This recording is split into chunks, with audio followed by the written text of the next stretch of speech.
Today I want to bring to you something that God brought up to me yesterday. It's about Solomon and his idolatry.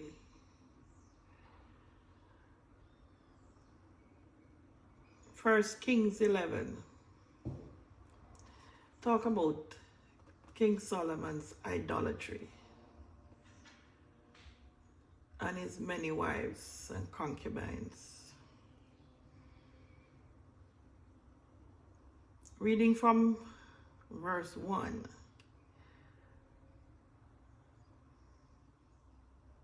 Kings 11 verse 1. But King Solomon loved many strange women, together with the daughter of Pharaoh, woman of the Moabites,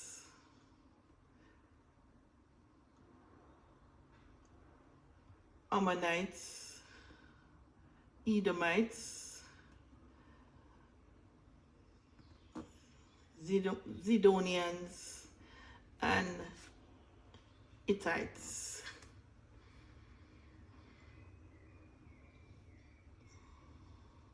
But this is not talking about women, just women. This is talking about much more than women. His idolatry was not about having a lot of women. His idolatry was talking about he was worshiping idols. He wasn't worshiping the Creator. He had many idols that he was worshiping. And this come about from his mother, because his mother wasn't worshiping the true Creator as his father was. He grew up in a house with his mother, not with his father. So his mother was worshiping idols. So he adopted that from his mother. But Solomon was a scientist, one of the greatest scientists there was that walked the earth. He was a great scientist. He wasn't a wise man then. He gained his wisdom after his throne had fallen, after his kingdom has fallen. Solomon was a scientist. He did a lot of madness in the earth, actually. I have to put it this way, madness, because it is a level of madness when you get to that point. He was trying to clone. He was cloning people, and they're not trying to. He was cloning people and turning people into zombies. Putting people in a zombie state to have control over the people. He was acting out of character. These weren't good principles. These weren't principles of God either. Genetically modifying the system of the genes in humans.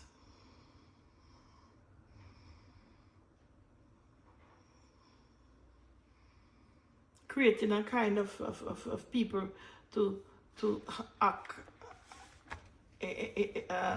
like zombies, to worship him. And God had to bring his throne down, destroy everything that he has. So it was when his throne was demolished that he gained, and God began to speak to him, because in 2 and 3, the angels, he got a visitation from the angels. The angel of God. And he had to take heed. He had no other choice. He had to start surrendering to God. And God is now teaching him. This is where he gained wisdom. He wasn't a so much wise man as what the Bible had me believing or thinking that he's this genius. No. His wisdom came from his surrendering to God and allowing God to lead him and guide him.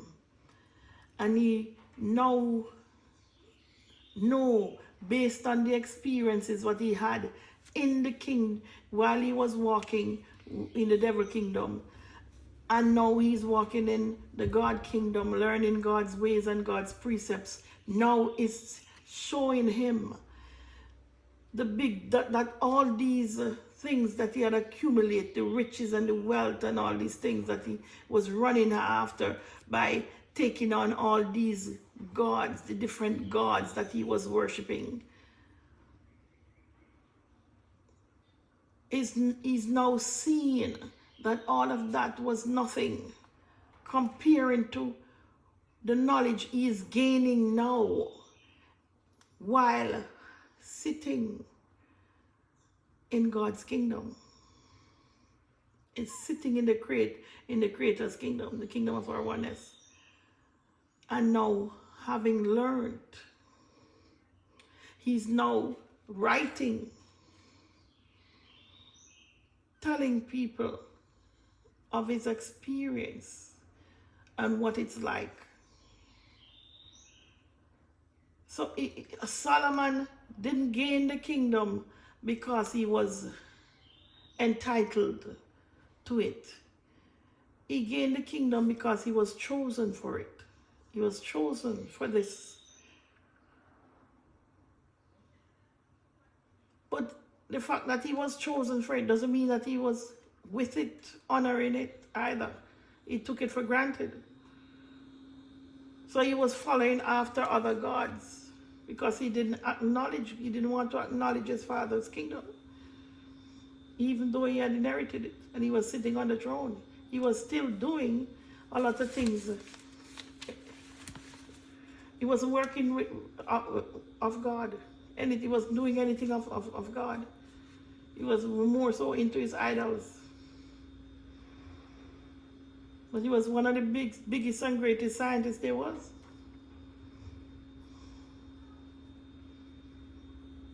This is what God is showing me about Solomon.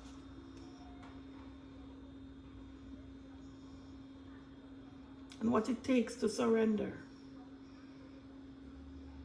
And what you gain from when you surrender to God. The wisdom, the knowledge, the strength, the understanding, the guidance.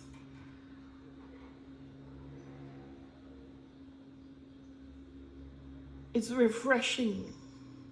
It's rich. There is nothing like it. The devil kingdom is of materialistic things. But when you're walking in the kingdom of God, you have no need. Even though you need, yes, because you survive. It is the way of how we survive and live in the earth. These are necessary things, but you don't put your heart on it.